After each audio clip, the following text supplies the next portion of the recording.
எல்லோருக்கும் வணக்கம். பொதுவாகவே வீடு அப்படின்னு இருந்துச்சுன்னா, பூச்சிகள் இருப்பது சாதாரணமான ஒரு விஷயம். ஆனா, ஒவ்வொருவருக்குமே ஒவ்வொரு பூச்சக்க பார்த்தா அச்சம் ஏற்படும். அதில பல பேத்துக்கு இருக்கக்கூடிய ஒரு அச்சம் அப்படின்னா, பல்லிகள கண்டாலே அச்சமாக இருக்கும். சுவற்றில ஏதாவது ஒரு பக்கத்தில பார்த்தாலே பல்லியானது இருக்கும்.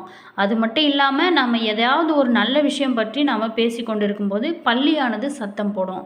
அப்படி சத்தம் போடும்போது, அந்த விஷயமானது நடக்கும் அப்படிங்கிறது ஆன்மீகத்துல நம்பப்படுற ஒரு விஷயம். சில பேர் பார்த்தீங்களா, வீட்டு பூஜை அறையில பல்லிகள் இருக்கும். அப்படி வீட்ல பூஜை அறையில பல்லிகள் இருப்பது நல்லதா? கெட்டதா? அப்படிங்கிற குழப்பம் கூட பல பேத்துக்கு இருக்கும். அது மட்டும் இல்லாம, அந்த பல்லிகள் பார்த்தீங்களா சத்தம் போடும். அந்த சத்தம் எத்தனை முறையில போடுதோ, அத்தனை முறைக்கு அதற்கு ஒரு பலன்கள் இருக்கும். அப்படி உங்க வீட்ல பல்லி இருக்குதா? உங்க வீட்டு பூஜை அறையிலையும் பல்லி இருக்கா? அப்படிங்கிறத மேலே கமெண்ட் பாக்ஸ் செக்ஷனில் பதிவிடுங்க. அதே மாதிரி இந்த வீட்டு பூஜை அறையில் பல்லி இருப்பது நல்லதா? கெட்டதா? அப்படிங்கிற கேள்விகளுக்கு எல்லாமே பதில் சொல்லப்படுங்க. அதே மாதிரி வீடியோவை ஸ்கிப் பண்ணாமல் முழுமையாக பாருங்கள். வீடியோ பிடிச்சிருந்தா லைக் பண்ணுங்கள், கமெண்ட் பண்ணுங்கள், ஷேர் பண்ணுங்கள். இதுபோல் தகவல்களை நீங்கள் தெரிஞ்சுக்கணும் அப்படின்னாலும் மறக்காமல் சப்ஸ்கிரைப் பண்ணிட்டு கூடவே இருக்க பெல் ஐக்கானையுமே ப்ரெஸ் பண்ணிட்டு வாங்க வீடியோக்குள்ளே போகலாம்.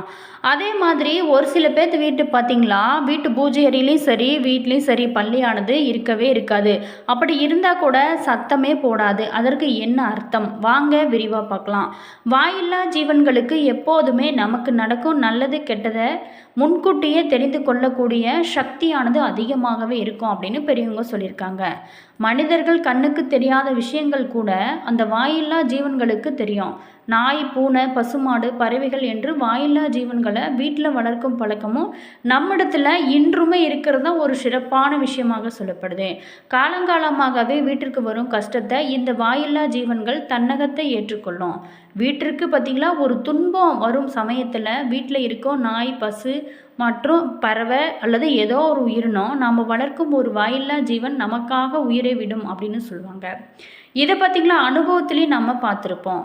இப்படி வாயில்லா ஜீவன்களுக்கும் நமக்கு எப்போதுமே ஒரு பந்தம் இருக்கும். அதே போல தாங்க பல்லி பார்த்திங்களா நம்மளுடைய வாழ்வில் நல்லது கெட்டதை சொல்லக்கூடிய சக்தி இந்த பல்லிக்கு அதிகமாகவே இருக்குது அப்படின்னு காலங்காலமாகவே நம்பப்படுது. மேலுமே நம்மளுடைய வீட்டில் இருக்கும் பல்லியை குலதெய்வத்தோட ரூபமாகவும் முன்னோர்கள் ரூபமாகவும் பார்க்கப்படுது. பல வீடுகளில் பல்லியோட நடமாட்டம் பார்த்திங்களா இருக்கும். பல்லி இல்லாத வீடே இல்லை அப்படின்னு சொல்லலாம். நிச்சயமாக ஓரிரு பல்லியாவது வீடுகளில் இருக்கும். அப்போது தான் அந்த வீட்டில் எந்த பிரச்சனையுமே இல்லை அப்படின்னு அர்த்தமா. அமானுஷ்யமான சக்திகள் இருக்கக்கூடிய இடத்துல பல்லியானது நடமாடாது அப்படிங்கிறது ஒரு நம்பிக்கையாக சொல்லப்படுது. உங்களுடைய வீட்டில் பல்லி இருக்கிறது அப்படின்னா அதை அப்படியே விட்டு விடுங்க. உணவுப் பொருட்களில் மட்டும் அதை விழாமல் நீங்கள் ஜாக்கிரதையாக பார்த்துக்கோங்க. மற்றபடி இருக்கிற பல்லியை அடித்து கொன்று வெளியில் தூக்கி போடவே கூடாதுங்க. அது நமக்கு பாவத்தை தான் கொடுக்கும். சில பேர் வீட்டில் பீரோவுக்கு அடியில் வீட்டு பூஜை அறையில் சுவாமி படத்திற்கு பின்னால் பல்லியானது இருக்கும். ஆனால் அது சத்தமானது எழுப்பாது. அப்படி ஒரு வீட்டில் பல்லி இருந்து கூட அது சத்தம் எழுப்பவில்லை அப்படின்னாலும் அது ஏதோ ஒரு அபசகுணத்தில் அறிகுறி தான் அப்படின்னு சொல்ல முடியும். வாரந்தோறுமே வெள்ளிக்கிழமை குலதெய்வத்தை நினைத்து வீட்டில் பால் சாம்பிராணி போட்டு அந்த புகையை வீடு முழுவதுமே காண்பித்தாலே 5 வாரம் வெள்ளிக்கிழமை இதே போல் இந்த பரிகாரத்தை நீங்கள் தொடர்ந்து செஞ்சு வந்தாலே உங்களுடைய வீட்டில் பல்லியானது சத்தம் போட துவங்கும். ஒரு பாசிட்டிவ் எனர்ஜி உங்களுக்குள்ளேயும் கிடைக்கும். குலதெய்வத்தோட ஆசையும் கூட உங்களுக்கு வீட்டிற்கு வரும். அதே போல தாங்க நீங்கள் சில நல்லது கெட்டதை சிந்திக்கும் போது சில முடிவுகளை எடுப்பதில் தடுமாடும் போது பார்த்திங்களா, அந்த பல்லியானது சத்தம் போடும். நமக்கு அறியாமல் அது ஒரு பாசிட்டிவ் எனர்ஜி வரும். அந்த வேலையை செஞ்சாலே சரியாக வரும் அப்படின்னு ஒரு தீர்மானத்தை கூட எடுக்க முடியும். இப்படி பல்லியோட சத்தம் நமக்கு பல நன்மையைத்தான் செய்யுங்க. பல்லி பார்த்திங்களா சத்தம் போடாமல் இருக்கும் பட்சத்தில் கவலைப்படாதீங்க. பால் சாம்பிராணி தூபம் போடுறது ரொம்ப சிறப்பு. பல்லி சத்தம் போட்டுக்கொண்டே உங்களோட வீட்டில் இருந்தால் அந்த குலதெய்வத்தோட ஆசீர்வாதமும் முன்னோர்களோட ஆசீர்வாதமும் கூட உங்களுக்கு இருக்கும். அதே மாதிரி ஆன்மீகத்தில் பூஜை அறையில் பல்லி இருந்தாலே நல்ல விஷயமாக பார்க்கப்படுது. இந்த பல்லிகளானது லட்சுமி தேவியோட உருவமாக பார்க்கப்படுது. அது மட்டும் இல்லாமல் வீட்டில் செல்வ செழிப்பை அதிகரிக்கும். மேலுமே உங்களுக்கு பணம் சம்பந்தமாக ஏதாவது பிரச்சனை இருந்துச்சு அப்படின்னா அவை முடிவுக்கு வரும் அப்படிங்கிற அர்த்தமாகவும் இந்த பல்லியானது சொல்லப்படுது. பூஜை அறையில் பல்லி இருப்பது அதிர்ஷ்டமான ஒன்றாக இருந்துக்குது. ஆனால் கூட நீங்கள் பயப்பட தேவையில்லை. இது எல்லாமே உங்களுக்கு பல நன்மைகளை மட்டுமே கொண்டதாக இருக்கும். சில நேரங்களில் நம்ம இந்த விஷயம் செய்யலாமா செய்யக்கூடாதா அப்படிங்கிற செய்திகளை நம்ம பற்றி பேசும்போது பள்ளி பார்த்திங்களா சத்தம் போடும். அப்படி சத்தம் போடும்போது நம்ம இந்த விஷயங்களை எல்லாமே செய்யலாமோ என்று செய்யக்கூடாதோ அப்படிங்கிற குழப்பம் கூட பல பேர்த்துட்டு இருக்கோம். பூஜை அறையில் கண்டிப்பாக பள்ளி இருந்துச்சு அப்படின்னா குலதெய்வத்தோட ஆசையானது முழுமையாக உங்களுக்கு கிடைக்கும். மேலுமே கடன் பிரச்சனைகளானது தீரும் அப்படின்னு சொல்லப்படுது. பள்ளி சத்தம் எழுப்புவது நல்ல ஒரு அதிர்வலைகளையும் நல்ல ஒரு விஷயங்களையுமே நமக்கு கொண்டு வருவதாகவும் சொல்லப்படுது. சில பேர்த்துக்கு பள்ளியை விரட்டி விடலாமோ இல்லை அப்படியே விட்டு விடலாமோ அப்படிங்கிற பல சந்தேகம் கூட இருக்கும். பள்ளி இருந்தால் அப்படியே விடுங்க, ஒரு பிரச்சனையும் இல்லைங்க. உணவு மட்டும் நீங்கள் மூடி வைத்துக்கோங்க. உணவு மட்டும் இல்லைங்க, சாப்பிடக்கூடிய நம்ம பொருட்கள் எல்லாமே எதுவாக இருந்தாலுமே அதை எல்லாமே நீங்கள் மூடி வைத்துக்கோங்க. ஏன்னா பள்ளியானது விஷம் வாய்ந்த ஒரு பொருள். பள்ளி இருப்பது நமக்கு ஒரு பாசிட்டிவ் எனர்ஜியை கொடுக்கும். நம்ம இந்த விஷயத்தை செய்யலாமோ அப்படிங்கிற உள்ளவங்கிட்ட கேட்பீங்க. அப்போது பள்ளி சத்தம் போடும். நாம் கடவுளே உத்தரவு கொடுத்து விட்டார் அப்படின்னு தைரியமாக நம்ம செய்யலாம். சில வீடுகளில் பள்ளி இருக்கும், ஆனால் சத்தம் போடவே போடாது. அதற்கு நீங்கள் சாம்பிராணி போடும் அதில் மருதாணி விதை பொடி கடையில் இருக்கும், அதனையும் கூட நீங்கள் சேர்த்து போடலாம்.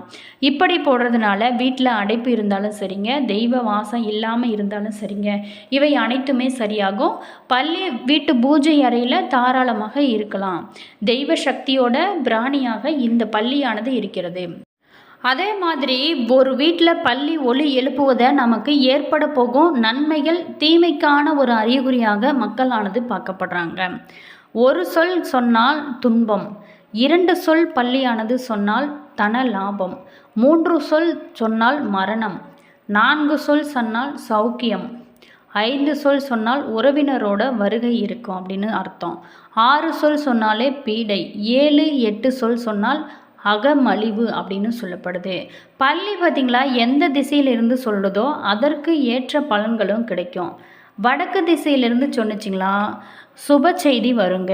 அதே மாதிரி தெற்கு திசையிலிருந்து சொன்னால் எதிர்பாராத சுக சௌகரியங்களையும் எதிர்பாராத அதிர்ஷ்டத்தையுமே கூட உங்களுக்கு கொடுக்கும் அப்படின்னு அர்த்தம். அடுத்ததாக கிழக்கு திசையில் சொன்னால் உடனடியாக ஏதோ ஒரு கெடுதல் நடப்பதாக அர்த்தம் அப்படின்னு சொல்லியிருக்காங்க நம்மளுடைய முன்னோர்கள். அதே மாதிரி மேற்கு திசை சஞ்சலமான சோதனைகளும் சங்கடங்களும் கூட ஏற்படுவதற்கான ஒரு அறிகுறி, இது ஒரு எச்சரிக்கையாகவும் பார்க்கப்படுது.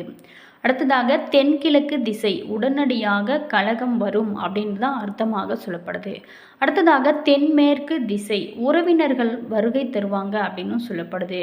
மேலுமே உறவினர்கள் மற்றும் நண்பர்களால் பல நன்மைகள் ஏற்படும் அப்படிங்கிறதையுமே கூட இந்த தென்மேற்கு திசையானது உணர்த்துவதாக சொல்லப்படுது. அதே மாதிரி ஒரு வீட்டில் பள்ளி சத்தம் போடுவது சுப சகுனமாக சொல்லப்படுது. ஒரு வீட்டில் பள்ளி சத்தம் கேட்டால் அது நல்ல சகுனம் அப்படின்னும் நம்பப்படுது. குறிப்பாகவே சுபகாரியங்கள் நடக்கப் போகிறது அப்படிங்கிறதுக்கான ஒரு அறிகுறியாக கூட இது பார்க்கப்படுது. தென்மேற்கு திசையில் பள்ளி சத்தம் கேட்டாலே உறவினர்களோட நல்ல செய்தி வரும் அப்படின்னும் சொல்லப்படுது. வடக்கு திசையில் கேட்டாலே சுப நிகழ்ச்சிகள் நடைபெறும் அப்படின்னும் சொல்லப்படுது. மேலுமே பள்ளி சத்தம் போடுவது ஒரு வீட்டோட செல்வ செழிப்பு மகிழ்ச்சி எல்லாத்தையுமே குறிப்பாக நம்பப்படுது. கோவில்களில் பள்ளிகள் சுற்றுவதை நம்ம பார்த்துருப்போம். நிதி நெருக்கடிகளில் இருந்து நிவாரணம் கிடைக்கும் அப்படின்னு நம்மளுடைய முன்னோர்கள் சொல்லியிருக்காங்க. பள்ளி சத்தத்தை வைத்து பலன் சொல்வது ஒரு நம்பிக்கை மட்டுமே, இதை வைத்து எதையுமே உறுதியாக சொல்ல முடியாது அப்படின்னும் சொல்லப்படுது.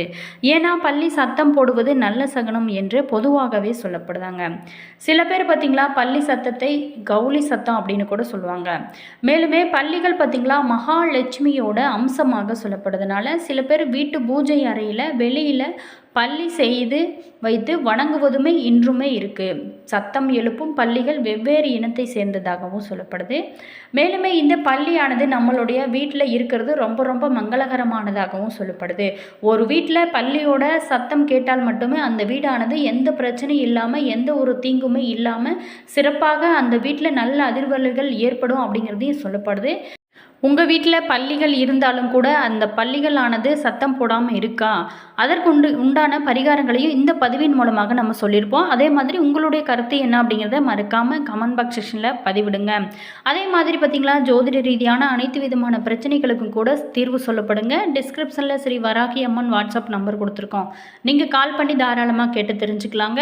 அதே மாதிரி இந்த வீடியோ பிடிச்சிருந்தா ஒரு லைக் பண்ணுங்கள், கமெண்ட் பண்ணுங்கள், ஷேர் பண்ணுங்கள். நீங்கள் இப்போ தான் நம்ம சேனலை ஃபர்ஸ்ட் டைமாக பார்க்குறீங்க அப்படின்னாலும் மறக்காமல் சப்ஸ்கிரைப் பண்ணிக்கோங்க.